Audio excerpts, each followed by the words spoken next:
Assalamualaikum warahmatullahi wabarakatuh. Salam sejahtera untuk kita semua. Yang terhormat Bapak Pradipta selaku Kepala Sekolah Negeri 1 Pelem, yang saya hormati teman-teman dari Bapak Ibu Guru SDN 1 Pelem, saya ucapkan terima kasih atas kehadirannya pada acara diseminasi budaya positif di sekolah, yaitu aksi nyata saya pada modul 1.4 selaku CGP Angkatan 10 Kabupaten Wonogiri. Yang pertama, marilah kita ucapkan puji syukur kehadirat Allah Subhanahu wa Ta'ala yang telah memberikan rahmat dan hidayahnya kepada kita, sehingga kita dapat berkumpul pada acara ini dalam keadaan yang baik, yang sehat, tanpa kekurangan dari suatu apapun. Di sini saya akan menyampaikan beberapa hal yang saya dapatkan dari pendidikan guru penggerak saya, yaitu kaitannya dengan diseminasi budaya positif. Sebelum kita lanjut ke materi berikutnya, ada beberapa hal yang saya ingin tanyakan kepada Bapak Ibu Guru. Yang pertama, apakah pemberian hukuman dapat mendisiplinkan siswa? Bapak Ibu Guru setuju atau tidak? Setuju. Ada yang setuju ya? Bahkan semua setuju. Kemudian yang kedua, pemberian hadiah dapat meningkatkan prestasi siswa. Setuju atau tidak? Setuju.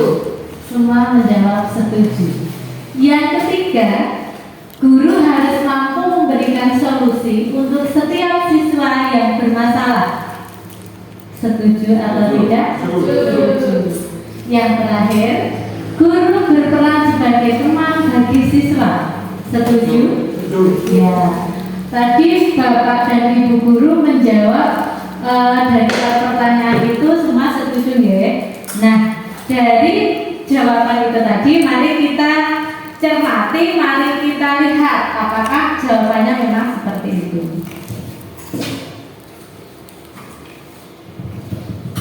Yang pertama, dari judul tadi saya sudah diseminasi budaya positif. Apa itu budaya positif? Budaya positif atau ekosistem positif bisa kita ambil dari contohnya kehidupan seorang petani. Seorang petani itu dia menanam padi. Padi yang dia tanam bisakah berubah menjadi tanaman lain? Bisa atau tidak? Kita menanam padi otomatis tumbuhnya padi, tidak mungkin akan tumbuh menjadi jagung. Nah, lalu apa yang dapat dilakukan petani? Yang dapat dilakukan petani salah satunya ialah contohnya memperbaiki kondisi tanahnya agar tanaman padinya baik. Kemudian memelihara tanaman padi, memberi pupuk dan air, membasmi ulat atau jamur yang mengganggu dan sebagainya. Jadi itu ibarat kita sebagai guru. Kita tidak bisa merubah sifat anak, sikap anak, kodrat anak itu tidak bisa. Anak yang seperti itu ya sudah kodratnya seperti itu. Ya, tidak bisa mengubah kodrat anak. Terus apa yang bisa kita lakukan? Yang bisa kita lakukan adalah mendampinginya dengan baik. Memberikan pupuk berarti dia membutuhkan kasih sayang, seperti itu. Ya, contoh dari Ki Hajar Dewantara ini sudah pemikirannya dari dulu sudah seperti itu. Mengibaratkan kita sebagai pendidik ini adalah contoh petani yang sedang merawat tumbuhan padi. Jadi tidak bisa merubah tumbuhan itu, tapi hanya bisa mengusahakan agar tumbuhan itu akhirnya menjadi baik. Nah, relevansi filosofi pendidikan KHD ini dari tadi saya berbicara filosofi. Nah, sebenarnya di sini saya dari bulan Maret itu sudah mempelajari 4 modul di CGP. Yang pertama itu adalah modul 1.1 kaitannya Ki Hajar Dewantara. Salah satunya beliau berpikiran bahwa pendidikan itu menuntun segala kekuatan kodrat yang ada pada anak agar mereka dapat mencapai keselamatan dan kebahagiaan setinggi-tingginya sebagai manusia maupun sebagai masyarakat. Itu ilmu pertama yang saya dapatkan. Kemudian selanjutnya di modul 1.2 saya belajar tentang nilai dan peran guru penggerak. Nilai dan peran guru penggerak yang saya pelajari banyak sekali. Di antaranya adalah mandiri, reflektif, kolaboratif, inovatif, serta berpihak kepada peserta didik. Lalu perannya guru penggerak apa? Yang saya pelajari sebagai CGP Angkatan 10, peran guru penggerak yang satu, menggerakkan komunitas praktisi. Jadi seperti ini Bapak Ibu, kita dituntut untuk bisa memimpin suatu perkumpulan atau suatu komunitas. Yang kedua, menjadi coach bagi guru lain, Kemudian menjalin kolaborasi antar guru serta mewujudkan kepemimpinan murid. Setelah itu kita belajar modul 1.3, yaitu berisi tentang visi guru penggerak. Visi guru penggerak itu mengembangkan visi yang lebih jelas mengenai murid merdeka. Contohnya seperti pada kegiatan observasi kepala sekolah kemarin. Jadi itu akan saya lakukan nanti pada pendampingan individu 2 pada tanggal 7 Juni. Ini saya baru menyampaikan visi guru penggerak. Yang terakhir, modul yang saya pelajari adalah modul 1.4, yaitu tentang budaya positif. Nah, di sini apa kaitan atau relevansi antara pemikiran KHD dengan pendidikan abad 21? Adakah keterkaitannya? Filosofi pendidikan menurut KHD tadi adalah menuntun. Nah, relevansinya apa dengan pendidikan abad saat ini, abad 21 saat ini? Saat ini pendidikan itu memfokuskan kita pada kolaborasi, kritis, reflektif, komunikasi, kreatif, dan inovatif. Kemudian yang kedua, pada filosofi KHD itu selamat dan bahagia. Istilah sekarang adalah well-being. Istilah sekarangnya well-being. Jadi itu adalah relevansi pemikiran KHD dengan pendidikan abad 21. Selanjutnya, refleksi filosofi pendidikan KHD dan pesan kuncinya. Yang pertama, guru dan murid berkolaborasi untuk menginisiasi atau menciptakan kedalaman rasa takjub dan kasmaran spiritual, intelektual, dan sosial untuk mencapai keselamatan dan kebahagiaan sebagai manusia. Yang kedua, siswa dan guru merdeka belajar yang berkolaborasi bersama menggali dan mengembangkan potensi siswa dan mengakomodasi karakteristik masing-masing untuk mewujudkan stadium well-being.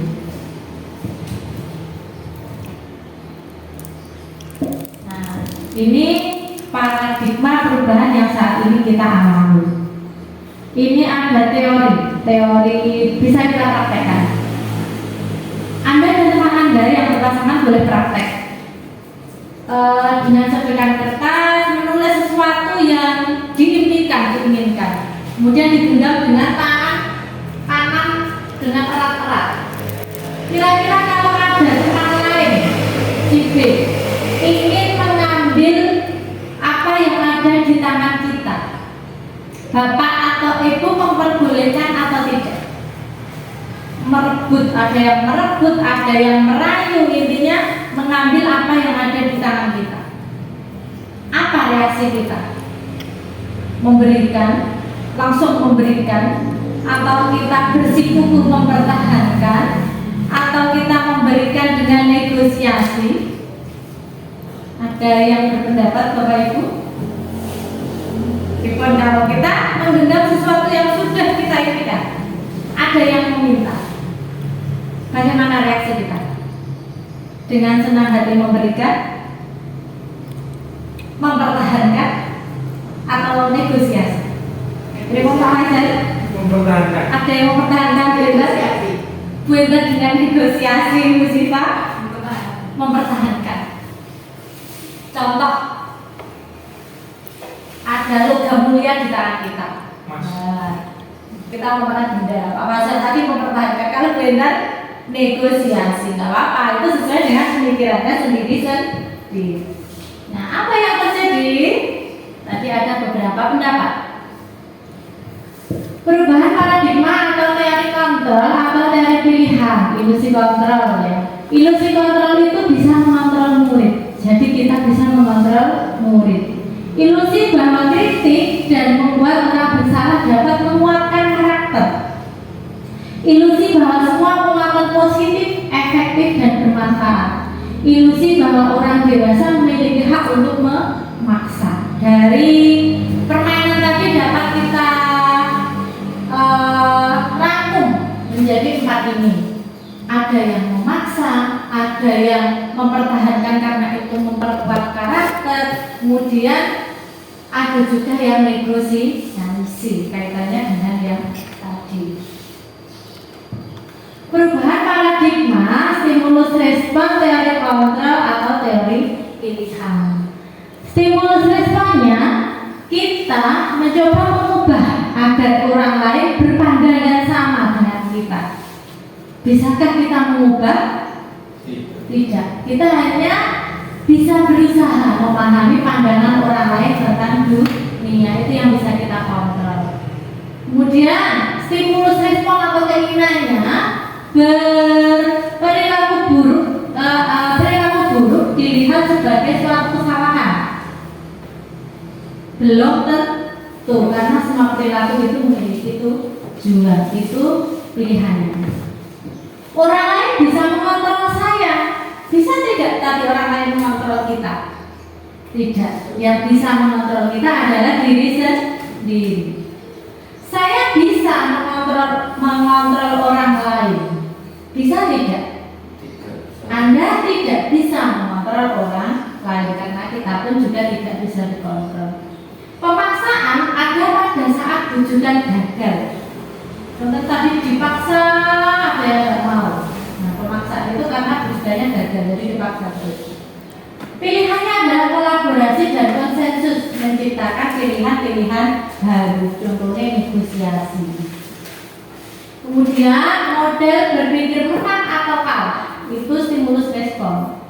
Pilihan kontrolnya bergotong royong, berpikir menang dan menang. Kemudian selanjutnya adalah disiplin. Disiplin ini kalau Bapak Ibu berpikir kaitannya dengan apa? Kita sering bicara disiplin. Berarti yang ada di benak kita, kalau disiplin itu tata tertib, peraturan, ya. Padahal sebenarnya disiplin berasal dari bahasa Latin disciplina, yang artinya belajar. Makna asal dari kata ini berkonotasi dengan disiplin dari murid-murid Sokrates dan Plato. Disiplin diri membuat orang menggali potensinya menuju sebuah tujuan apa yang dia hargai. Namun dalam budaya kita, makna kata disiplin telah berubah menjadi sesuatu yang dilakukan seseorang pada orang lain agar patuh. Tadi pasti yang ada di benak kita tata tertib, peraturan seperti itu.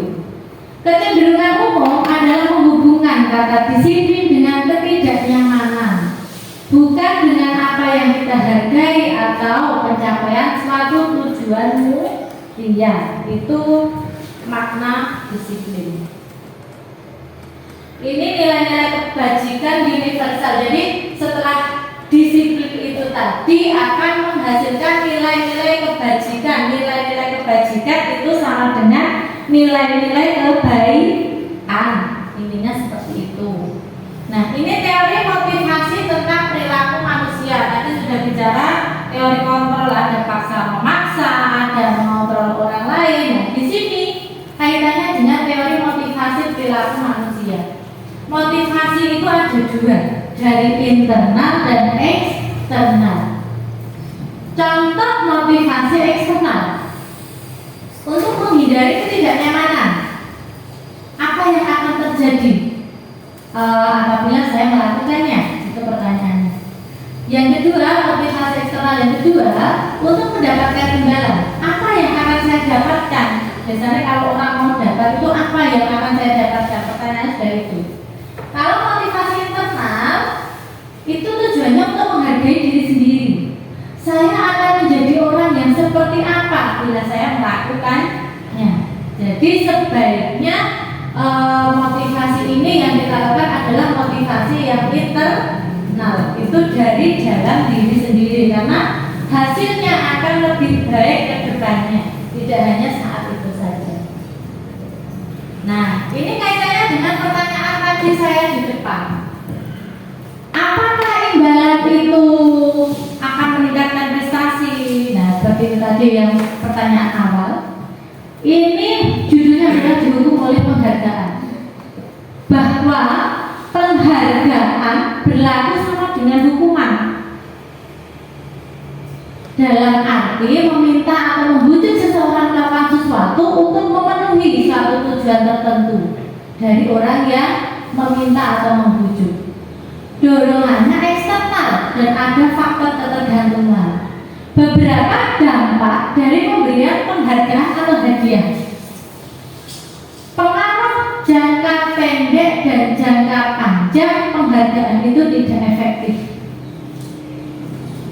Penghargaan mengurangi ketepatan, yaitu malah mengurangi motivasi intrinsik, karena tujuannya hanya ingin mendapatkan penghargaan terus. Penghargaan itu menghukum, karena penghargaan itu merusak hubungan. Contoh saat ini jadi polemik, kita memberikan hadiah kepada siswa berprestasi. Ya, penghargaan atau hadiah siswa berprestasi mendapatkan hadiah dari sekolah. Itu sebenarnya malah merusak hubungan, karena ada hati yang iri melihat temannya mendapatkan penghargaan. Kemudian penghargaan menurunkan kualitas, karena penghargaan itu mematikan kreativitas. Tujuannya hanya untuk mendapatkan penghargaan, tapi kreativitasnya mati di situ. Jadi penghargaan sebenarnya kurang efektif untuk dilakukan pada saat ini. Bentuk program kebajikan atau apresiasi apa yang kita berikan untuk pengakuan atas beberapa prestasi? Beri pengakuan khusus, pengakuannya secara pribadi. Kemudian pengakuannya kepada semua murid bergantian, jadi tidak hanya yang berprestasi. Beri pengakuan secara konsisten, tidak hanya satu waktu. Itu akan lebih efektif. Fokus kepada prosesnya, bukan kepada hasilnya. Masih kaitannya dengan penghargaan. Contoh pengakuan atau apresiasi kebajikan. Nah, ini ada situasi pada saat menolong murid baru di kelas kita. Ada anak yang seperti itu. Nilai kebajikannya apa? Kita bisa memberikan dengan rasa empatimu besar sekali. Itu sudah merupakan penghargaan. Pada saat membantu temannya di tugas kelompok, bagus sekali kepedulianmu, seperti itu. Pada saat memungut kertas di lantai, wah, tanggung jawabmu besar sekali, nak, seperti itu. Bisa kita praktekkan di dalam kelas. Baik, sekarang ini ada beberapa pertanyaan Bapak Ibu. Ada beberapa tindakan guru. Nanti kita kategorikan itu termasuk hukuman atau termasuk konsekuensi. Yang pertama, mencatat 100 kali dalam buku kalimat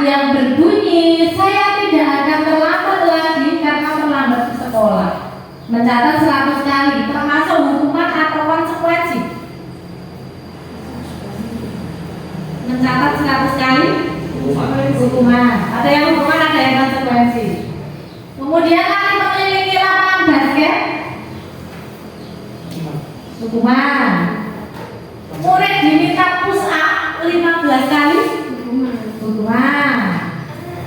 Menggantikan kertas tugas teman yang dicoret-coret, konsekuensi. Membersihkan tumpahan air di meja tulis karena tersenggol saat belajar, konsekuensi. Murid disuruh untuk tidak mengenakan sepatu seharian di sekolah karena tidak mengenakan sepatu hitam, hukuman melanggar peraturan. Kemudian lari mengelilingi lapangan basket 2 kali karena terlambat 10 menit, hukuman. Sekarang kita lihat jawabannya.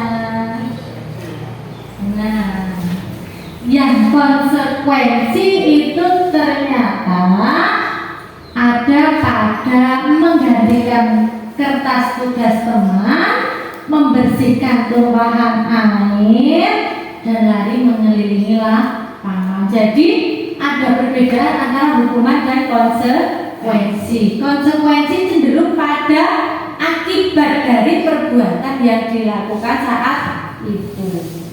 Bedanya. Nah, ini perbedaan hukuman dan konsekuensi. Kalau hukuman, sesuatu yang menyakitkan harus terjadi. Kalau konsekuensi karena unsur ketidaksengajaan. Kemudian kalau hukuman membuat anak itu sakit, ada fisik ya, fisik dan hati. Tadi yang ada disuruh nulis 100 kali, disuruh lari mengelilingi lapangan. Kalau konsekuensi membuat anak merasa tidak nyaman dalam jangka waktu pendek. Jadi kalau hukuman itu efeknya lebih lama. Kalau konsekuensi jangka pendek saja, anak merasa aduh kok gini ya, nah itu lebih jangka pendek. Hukuman anak membenci kedisiplinan. Kalau konsekuensi anak menghargai disiplin. Oh, saya seperti ini karena saya melakukan ini. Kemudian hukuman itu bersifat paksaan. Kalau konsekuensi bersifat stimulus atau tanggapan.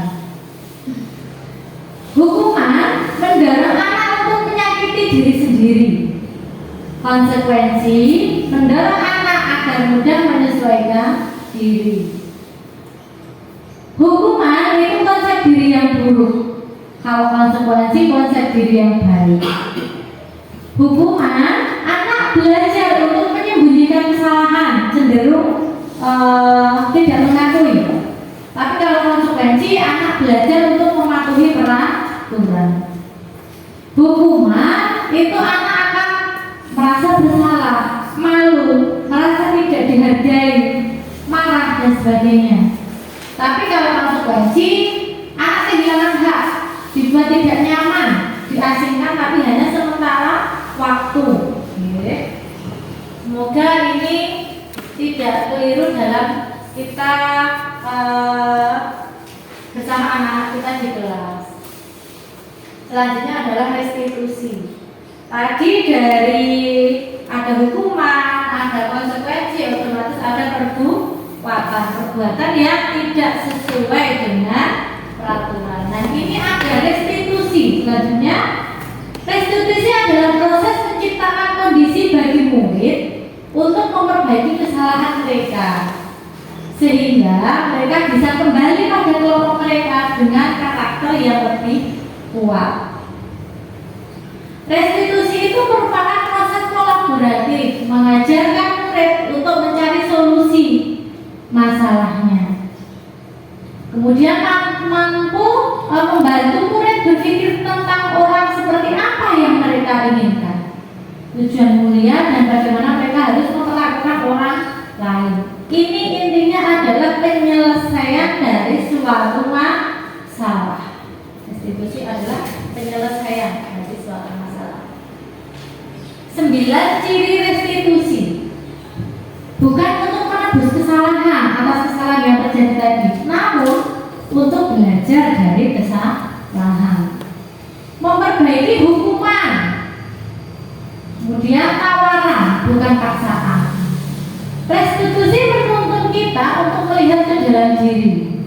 5. Restitusi mencari dasar yang mendasari tindakan. Restitusi diri adalah cara yang paling baik.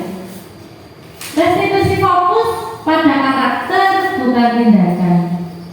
Restitusi fokus pada solusi. Kemudian restitusi mengembalikan murid yang berbuat salah pada kelompoknya, bukan malah dikeluarkan dari kelompoknya.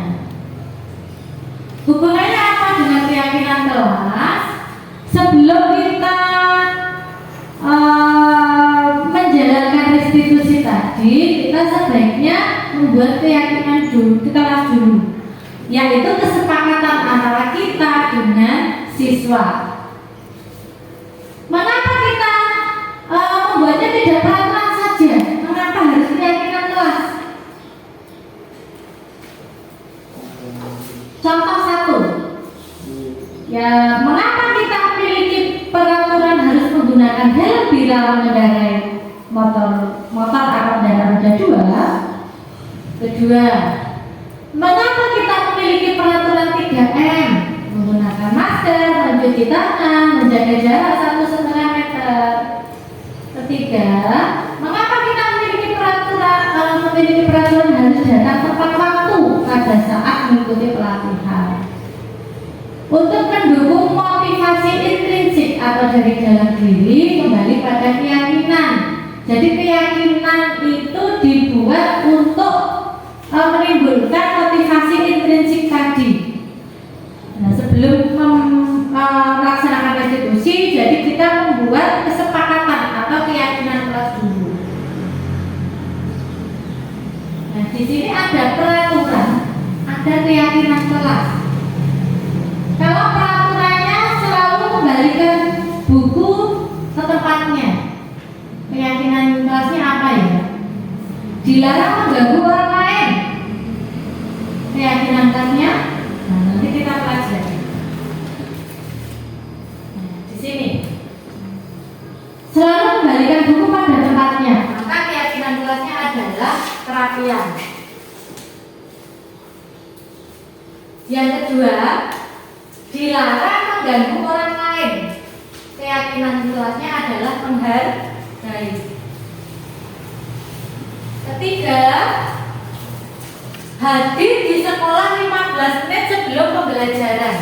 Keyakinan kelasnya adalah disiplin serta tanggung jawab. Dilarang melakukan kekerasan. Keyakinan kelasnya keselamatan.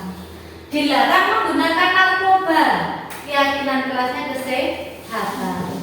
Bergantian atau menunggu giliran, keyakinan kelasnya adalah ketertiban. Jadi kalau peraturan itu cenderung ke negatif, perkataan yang negatif, kalimat yang negatif. Kalau keyakinan kelas itu merujuk pada kalimat yang positif. Selanjutnya adalah kebutuhan dasar manusia. Ada 5 kebutuhan dasar manusia. Yang pertama, ini kebutuhan bertahan hidup. Ini adalah kebutuhan pokok manusia, yaitu bertahan hidup, butuh makan, butuh tempat tinggal, butuh pakaian, dan sebagainya.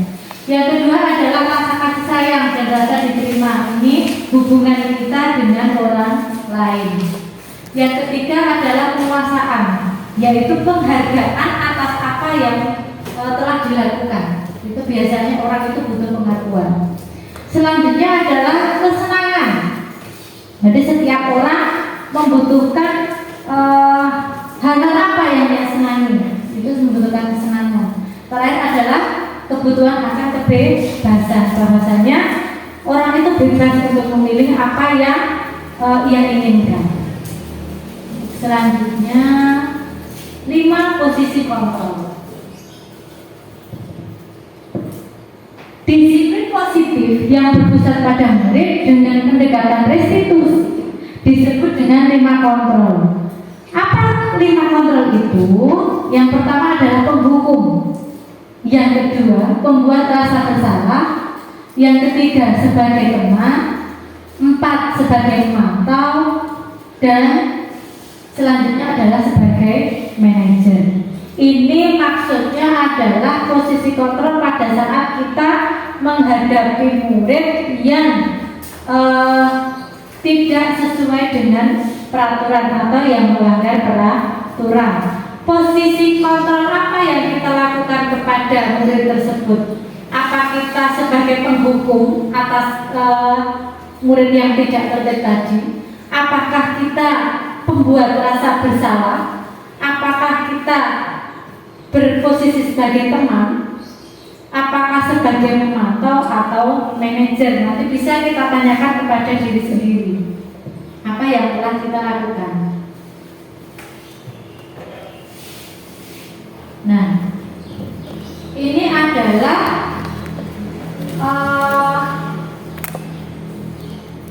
penjelasan lebih jelas tentang 5 posisi kontrol tadi. Ada penghukum, pembuat rasa salah, teman, pemantau, dan manajer.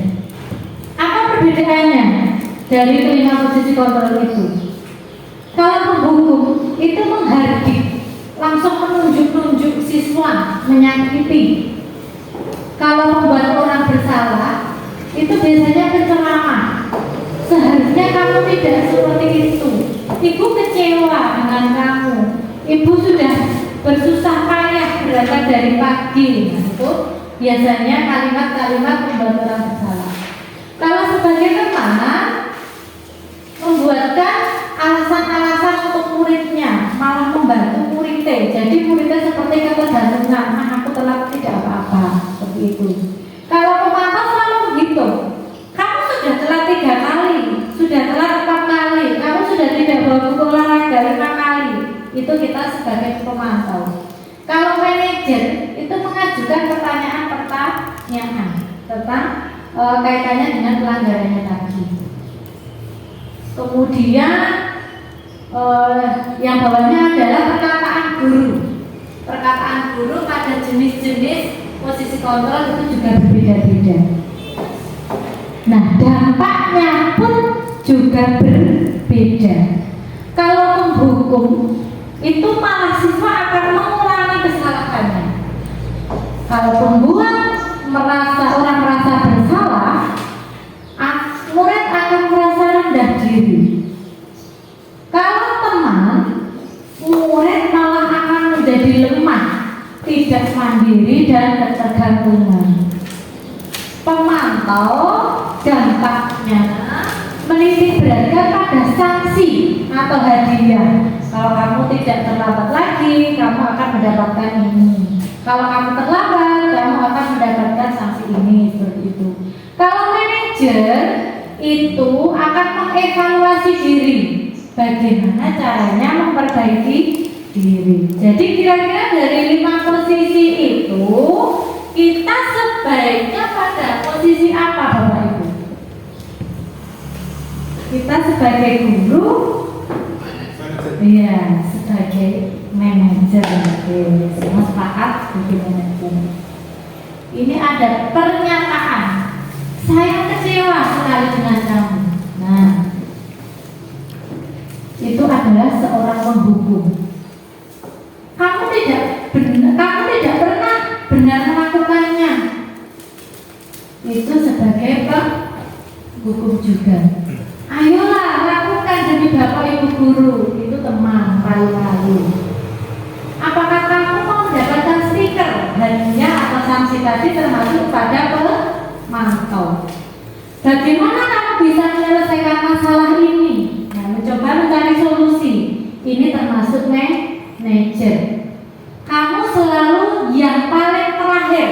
Nah, sudah menghadir dulu ya, mengejar kalau dia yang paling terakhir, berarti itu masuk menghukum. Ini segitiga restitusi. Nah, kalau tadi restitusi itu penyelesaian masalah, ini prosesnya atau segitiga restitusi itu proses penyelesaian masalah.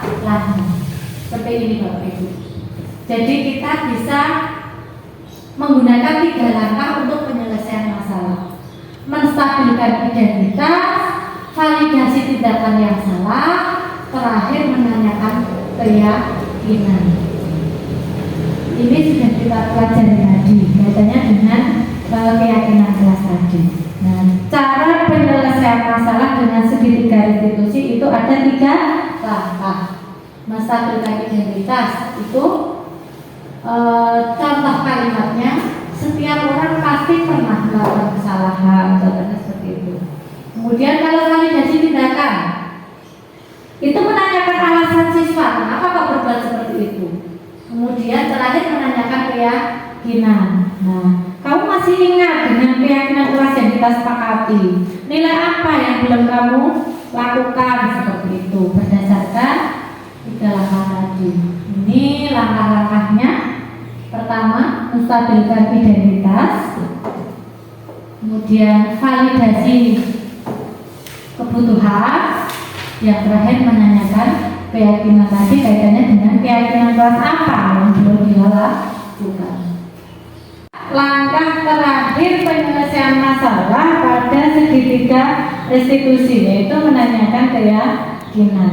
Untuk selanjutnya, kemarin saya baru belajar menyelesaikan masalah siswa yang terlambat. Mari kita cermati sama-sama. Mungkin saya belum sempurna, nanti bisa kritik, saran, masukan untuk saya agar saya bisa memperbaiki. Saya ulangi. Ya.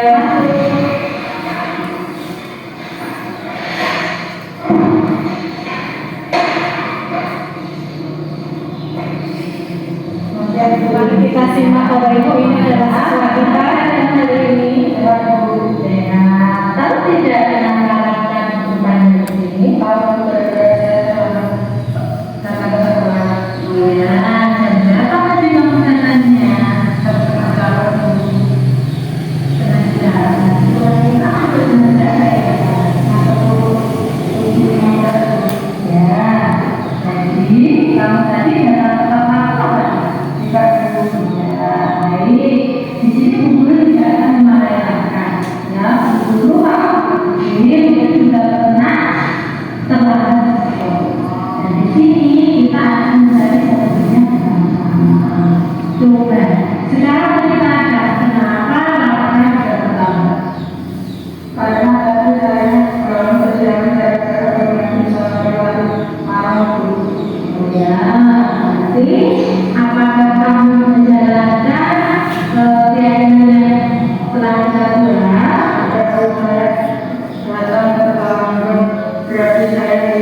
tadi video dengan saya sebagai modelnya Bapak Ibu.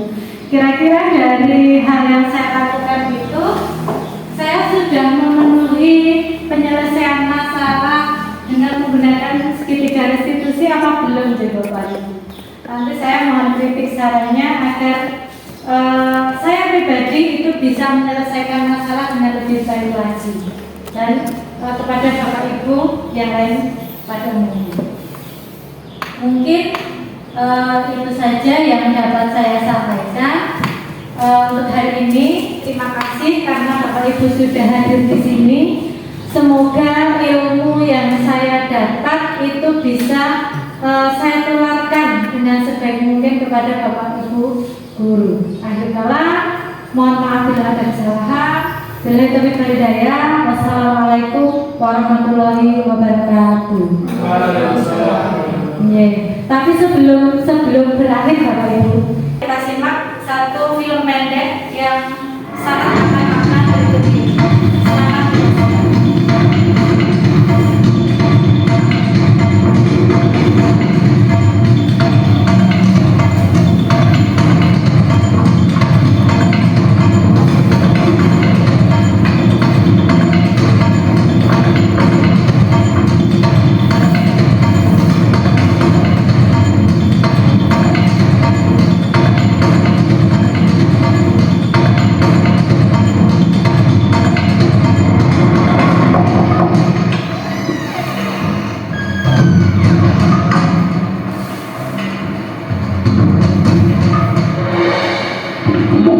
saya terlambat. Dani, kamu tahu nggak sekarang ini jam berapa? Jam 1 siang Pak. Dan kamu tahu kan jam Bapak itu mulai jam berapa? Jam setengah 1 siang Pak. Kamu itu kan kelas siang ya? Kok masih bisa datangnya terlambat? Maaf Pak, sebenarnya saya... Udah, sebagai hukumannya ulurkan kedua tangan kamu. Ingat ya, yang lainnya jangan mencontoh dari.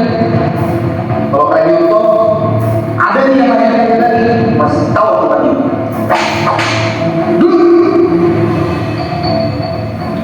Oke, anak-anak sekalian, buka halaman 120. Silakan kalian baca dulu tuh bab 2. Bila ada yang ingin ditanyakan, langsung tanyakan kepada Bapak.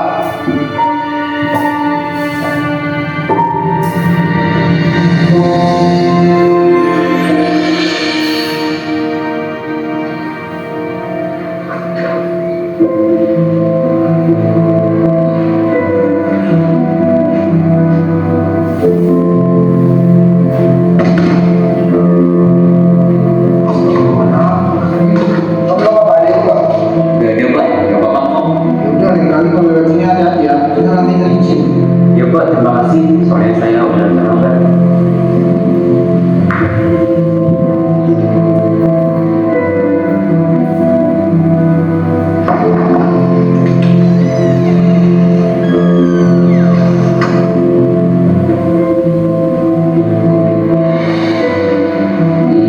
Maaf Pak, saya terlambat.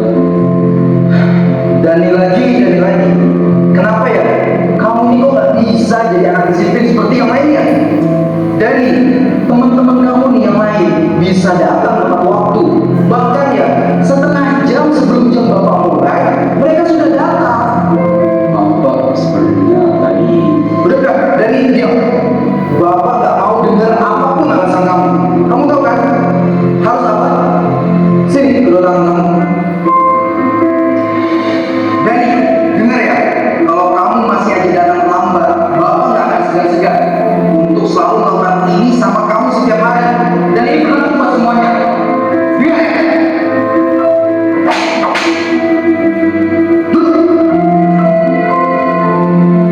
Ya sudah, yang lain perhatikan kembali.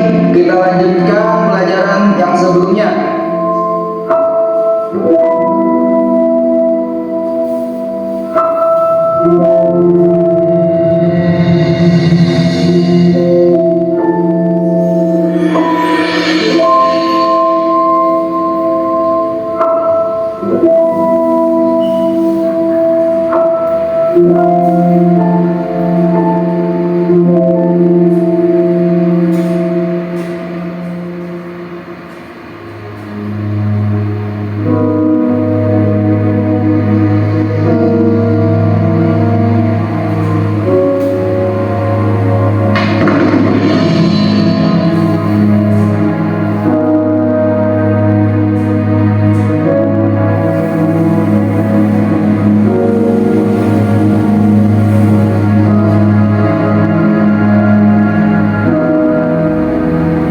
Ini kan isinya mau dibawa kemana Pak? Biar saya bantu.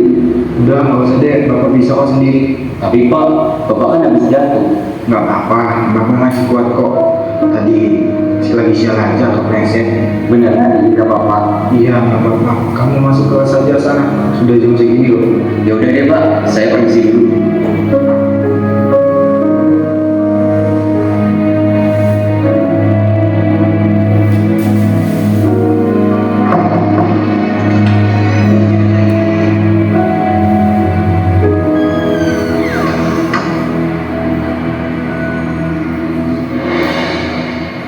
Maaf Pak, saya terlambat. Dani, kamu lagi.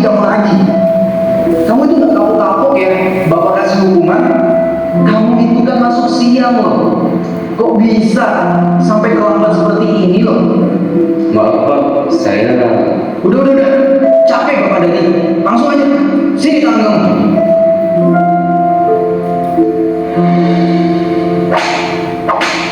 Duduk.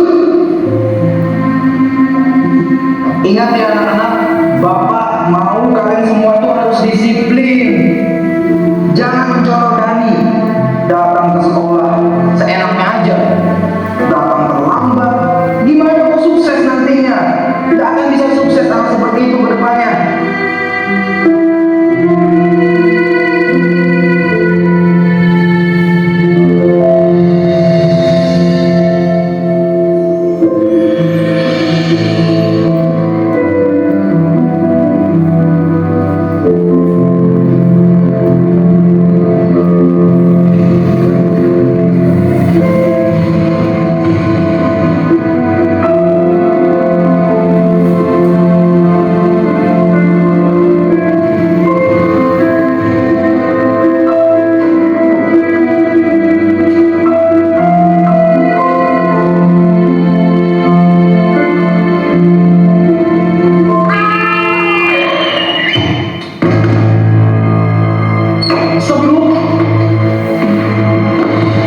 kakak saya.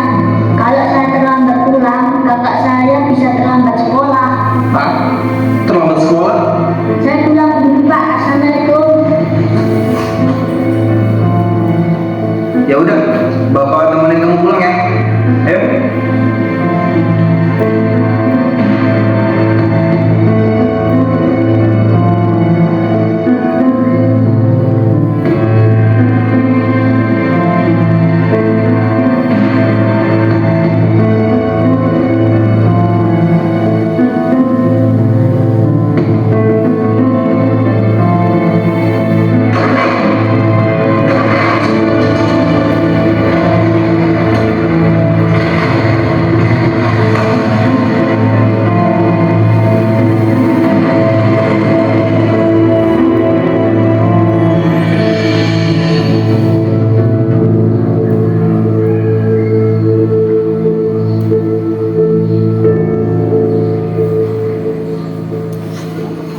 Pak, berhenti Pak.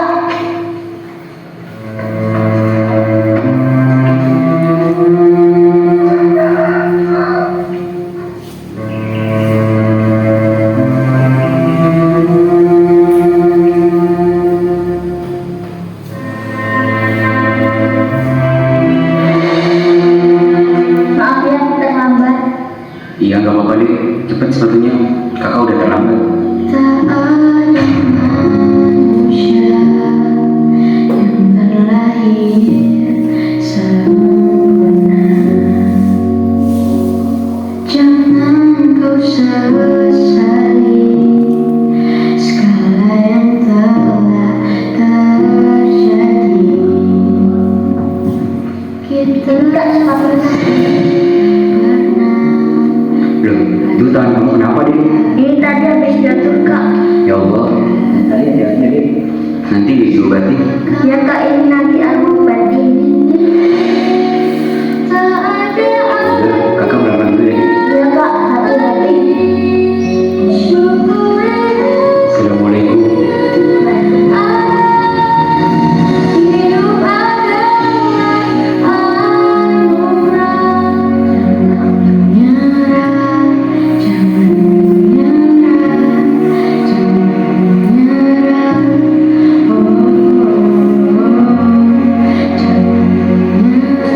Mari Pak. Ya, hati-hati.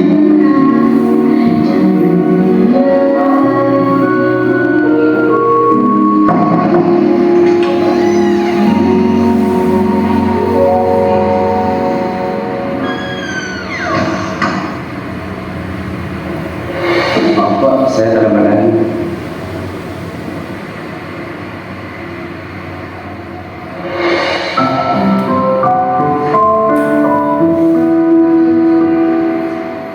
Mas Dani, maafkan Bapak ya. Karena Bapak udah berprasangka buruk sama kamu dan tidak mau mendengarkan sedikit pun penjelasan dari kamu.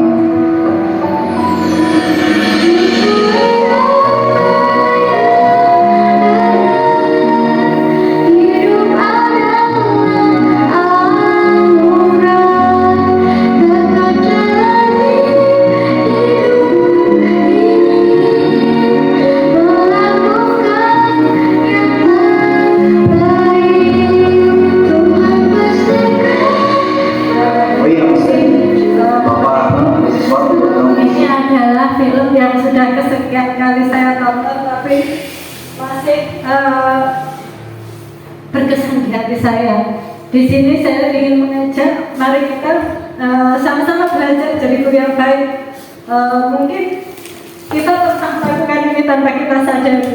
Jadi mulai sekarang mari kita membuka diri, membuka hati kita untuk terus belajar dan untuk menyelesaikan masalah, bahwa tidak semua anak itu terlambat karena hal negatif.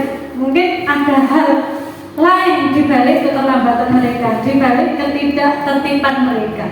Mungkin hanya itu. Terima kasih untuk waktunya. Monggo silahkan untuk beraktivitas kembali. Terima kasih.